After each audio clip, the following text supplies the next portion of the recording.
As far as I can remember, that was my first table drum roll. Thank you very much. Let me tell you how proud I am of this group. I've been in the United Center every night, every 10 minutes or so, even though I'm doing floor interviews and talking to people, I look over to where you guys are. Because I say, that's home, that's my people. And people all over this convention are talking about North Carolina. That's because they know if Kamala Harris, and that ain't no gift. When Kamala Harris wins North Carolina, she is the President of the United States. And that is what is so exciting for us right now. The Trump campaign is panicking. They're pouring a lot of money in our state. They were in Asheboro yesterday. And do you know that our zoo was just voted the top zoo in the country? North Carolina Zoo? So we didn't need a 3-ring circus to go along with it. But they were there anyway. They were there anyway, and the message was the same, griping. The message was the same, complaining. Me, woe is me. Well, let me tell you, North Carolina, we believe in hope. We believe in inspiration. We believe that we can level the playing field for everybody. And we know we have a candidate in Kamala Harris who can get the job done. And I'm so excited about that. I will tell you this. Tonight, I'm going to endeavor. So it's hard because there's so many wonderful things that I can say about her.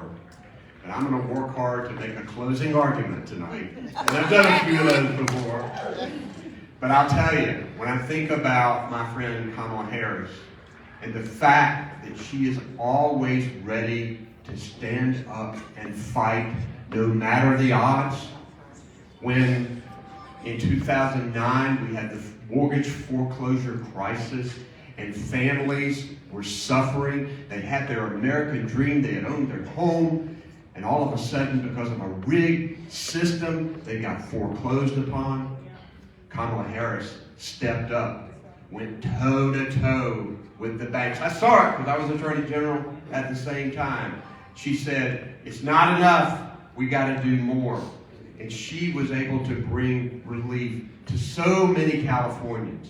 And she took those talents to Washington, D.C., and we've seen her perform in the United States Senate. And this time, as Vice President, has been extraordinary. But let me tell you how proud I am of you. I remember getting a call that Sunday afternoon from President Biden telling me that I'm not going to be running. And I told him, I said, Mr. President, you will go down as one of the greatest presidents in the history of this country. I know what was going on with him. He has amazing character traits. One of those is wanting to always do the right thing. The other is wanting to always fight through adversity. And 99.9% of the time, those things coincide. This time it didn't. He realized that this time, no, I don't need to fight through this adversity because there is a better way to go, and doing the right thing is passing the torch to Kamala Harris. And he endorsed her, and there was the media tried to make this thing as a coronation. I know different. Because what I know is that these delegates right here, at the grassroots level, said, hey, we're going to meet. And within hours, this group had unanimously endorsed Kamala Harris for President of the United States.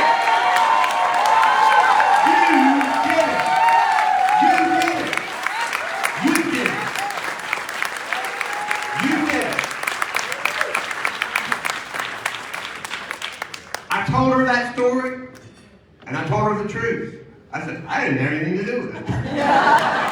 I love Madam Vice President to take credit for the fact I called the plane. I didn't have anything to do with it. You guys did it. I was happy you did it. I was happy you did it. That shows what people are thinking. You know, in 2020, we were obeying the COVID rules. So we didn't haul people to the polls. We didn't go knock on doors. We didn't do things that Democrats do so well. But now we have an opportunity to do it. And folks, I feel it. You all know how well that you've gotten these volunteers to come and start working. So many of them first-time volunteers. I've got that 2008 feeling. I believe that North Carolina understands when there is an important moment in history. And that's why we voted for Barack Obama in 2008. We have an important moment in history right now to elect Kamala Harris, President of the United States, and wouldn't it be beautiful if North Carolina could lead the way? We also know, and let me just say, I'm talking about her right now, but we also know how critical all of our Council of State races are. Under the governor's race, all of our judicial races, all of our local races, making sure we break the supermajority in the legislature, all of that going on. And I tell people, the Republicans in North Carolina have nominated the most extreme slate of statewide candidates in the country. And that there are a lot of people who are going to come out and vote to make sure that they don't get into office and to vote for our great Democratic candidates. And that's actually going to help Vice President Harris win in North Carolina. So it's going to be a top down and a bottom up. And it's going to converge to a victory that we know we need for North Carolina families and American families.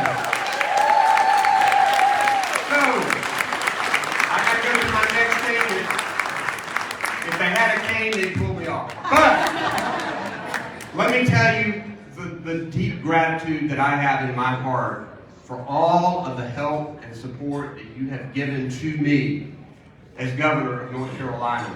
I've got 5 more months to go. I'm running through the tape, running hard. First time in 3 decades I haven't been on the ballot. I'm fighting as if I were, because everything I care about is on the ballot.